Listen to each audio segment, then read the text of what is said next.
जय Hind dear student. Welcome to online class of Shri Ram public school.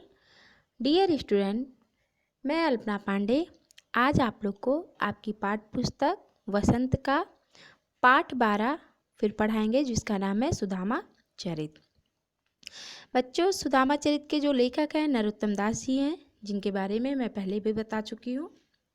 ठीक है, तो आइए पाठ को शुरू करते हैं। अब हम लोग पाठ को शुरू करने से पहले मैं बता दूं कि इस पाठ में सुदामा चरित्र जो पाठ है या कृष्ण और सुदामा पर आधारित है। यह पाठ नरोत्तम दास जी ने एक दोहे के रूप में प्रस्तुत किया है। ठीक है, और जो है इस पाठ के बच्चों 3 पैराग्राफ का व्याख्या मैं आपको अपने पहले के वीडियो में बता चुकी हूँ। तो आज हम उसके आगे का पढ़ेंगे, लेकिन यहाँ उसके बारे में हम थोड़ा सा संक्षिप्त रूप में आपको बता दे रहे हैं कि सुदामा अपनी पत्नी के आग्रह करने पर श्री कृष्ण से मिलने जाते हैं, और जब वो द्वार पे पहुँचते हैं श्री कृष्ण के, तो द्वारपाल उनकी जो अवस्था है, उनकी जो दशा है, उसका वर्णन श्री कृष्ण से करते हैं। और श्री कृष्ण यह सुनकर बहुत दुखी होते हैं और अपने मित्र सुदामा से मिलने आते हैं। ठीक है, सुदामा की अवस्था को देखकर श्री कृष्ण इतने दुखी होते हैं कि वह अपने नेत्रों के जल से सुदामा के पैर को धो डालते हैं। आगे लेखक ने बताया था कि जो है सुदामा की पत्नी ने श्री कृष्ण के लिए सौगात के रूप में कुछ चावल दिए थे, जो श्री कृष्ण छिपा रहे थे, दे नहीं रहे थे। ठीक है, तो श्री कृष्ण ने उनके ऊपर कमेंट करते हुए कहा था कि तुम बचपन में भी चोरी करते थे और चोरी करने की आदत में तुम बहुत ज़्यादा कुशल हो। तुम भाभी के द्वारा दिए गए सौगात को मुझे क्यों नहीं दे रहे हो। अब हम लोग आज उसके आगे का पढ़ेंगे। वह पुलकन, वह उठी मिलन, वह आदर की बात, वह पठवन गोपाल की कछु न जानी जात। घर घर ओढ़त फिरे तनक दही के काज, कहा भयो जो अब भयो हरि को राज समाज। हाँ आवत नाही हूँ तो वाहि पठियो ठेल, अब कहियो समुझाई के बहुधन धरो सकेल। श्री कृष्ण जब जो है सुदामा श्री कृष्ण से मिलकर, ठीक है, उनके राज्य से वापस आते हैं, और कृष्ण जो है सुदामा को तब खाली हाथ भेजते। इस बात पर सुदामा को बहुत दुख होता है, क्योंकि सुदामा की अवस्था बहुत अच्छी नहीं थी, बहुत गरीब हालत में वे जीवन व्यतीत कर रहे थे, और वे कुछ आशा लेके श्री कृष्ण के पास आए थे। ठीक है, तो उसी को सोचकर वे बहुत दुखी होते हैं।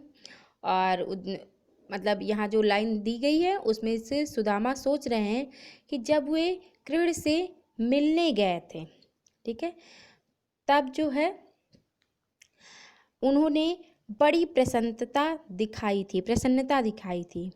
वे सुदामा का बहुत ही आदर किए थे। पुलकिन का अर्थ होता खुश होकर, प्रसन्न होकर। वह बहुत ज़्यादा श्री कृष्ण सुदामा को देखकर प्रसन्न थे। उठ मिलन यानी गले मिलना, और उन्हें उठाकर अपने गले लगाए थे। पठवन का अर्थ है भेजना। ठीक है, और वह उनकी बहुत ज़्यादा आदर करते थे, और फिर उन्होंने गोपाल के उससे उन्हें भेज दिया। कछु का अर्थ है कुछ, जात यानी जाति, कास्ट जिसको हम कहते हैं। हरि का अर्थ है कृष्ण। ठीक, और यहाँ पे कुछ और शब्दों के हम आपको अर्थ बता दे रहे हैं, जैसे ओढ़त फिरे यानी इधर उधर फिरना। तनक का अर्थ है थोड़ा। वाहि पठियो खाली हाथ। ठेल का अर्थ है भेजना। धन दौलत। धरो का अर्थ है रखना।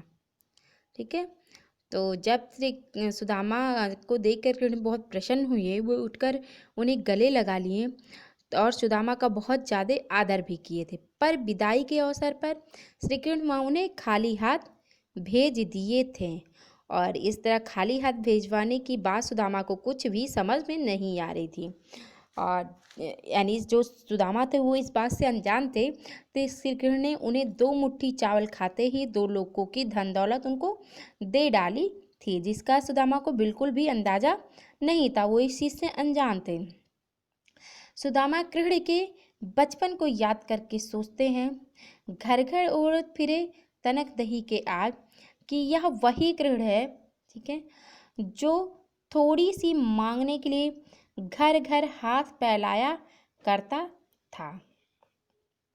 भला वह उन्हें क्या देगा? सुदामा तो पहले से ही माखन चोर है, कृष्ण को जानते थे, पर उनकी पत्नी ने उन्हें यह जिद करके यहाँ भेजा था। सुदामा बहुत नाराज थे और सोच रहे थे कि अब जाकर वे अपनी पत्नी से कहेंगे, बहुत सा धन मिला है, अब इसे संभाल कर रखो। वे तो यहाँ आना नहीं चाहते थे, यानी सुदामा श्री कृष्ण के यहाँ आना ही नहीं चाहते थे। और अब यह हालत यह थी कि जो चावल वे मांग कर लाए थे वो भी कृष्ण के ने ले लिए थे, बदले में उन्हें खाली हाथ ही वापस भेज दिया था। तो इसलिए सुदामा कहते हैं कि अब जाके अपनी पत्नी से कहेंगे, बहुत सा धन मिला, लो इसे संभाल के रखो। या सुदामा जो है उन्हें कमेंट के रूप में अपनी पत्नी को सुनाते हुए कहेंगे, ऐसा सुदामा सोच रहे थे। वैसे वो राज समाज बने, गजबाजी घने मन संभ्रम छायो, कैधो परियो कहु मार्ग भूल की, फैर कै मैं अब द्वारिका आयो। भौन बिलोकिवे को मन लोचत, सोचत ही सब गांव मझायो, पूछत पांडे फिरे सब सो, पर झोपर को कहूँ खोज न पायो। वैसे ही का अर्थ है वैसे। गजबाज यानी हाथी घोड़ा, गज का अर्थ होता हाथी और बाज का अर्थ होता घोड़ा। संभ्रम छायो यानी भ्रम हो गया। पर्याय यानी अनजान, पर्यो यानी अनजान। मार्ग यानी रास्ता। फेरी के का अर्थ होता दोबारा। भवन यानी भवन। बिलोकिवे यानी देखना। लोचत का अर्थ है लालच। और मझायो यानी बीच में। झोपड़ी यानी झोपड़ी। खोज न पायो यानी ढूंढ न पायो। ठीक है, तो यह इसमें भी श्री कृष्ण जो है द्वारा सुदामा को जब धन धान्य दे दिया गया था उसी का वर्णन किया गया। यानी सुदामा ने जब अपने गांव में जाकर देखा कि वहाँ द्वारिका जैसा ही ठाट बाट है, वैसा ही राज और समाज है। ठीक है, वहाँ पे वैसे ही राज्य थे, वैसे ही महल बना था, वैसे ही समाज के लोग थे और उसी प्रकार हाथी घोड़े थे जो द्वारिका में भी थे। तो उनके मन में भ्रम छा गया। सुदामा को लग रहा था कि वे भूलकर फिर से द्वारिका ही लौट आए हैं।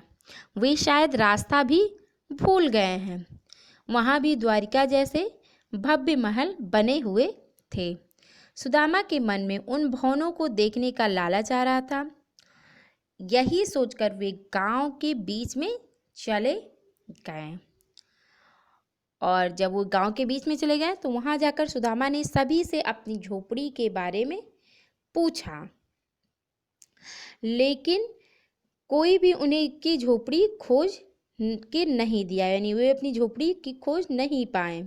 वास्तव में उनकी झोपड़ी क्या हुई थी, उसके स्थान पर श्री कृष्ण की कृपा से, दया से एक भव्य महल बन गया था और उनका पूरा गांव ही अलौकिक आभा से चकाचौंध था, जिनके कारण सुदामा जो है बहुत ज़्यादा भ्रमित हो गए। श्री कृष्ण ने उनकी बिना बताए ही बहुत ज़्यादा सहायता कर दी थी, लेकिन सुदामा को इसके बारे में पता नहीं था।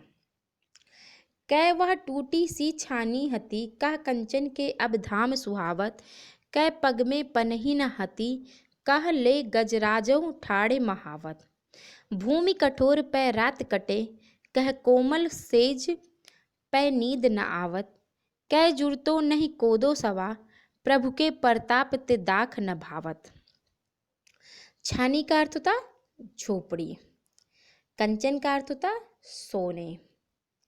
धाम यानी महल, भवन, घर, स्थान। पनही का अर्थ है जूता।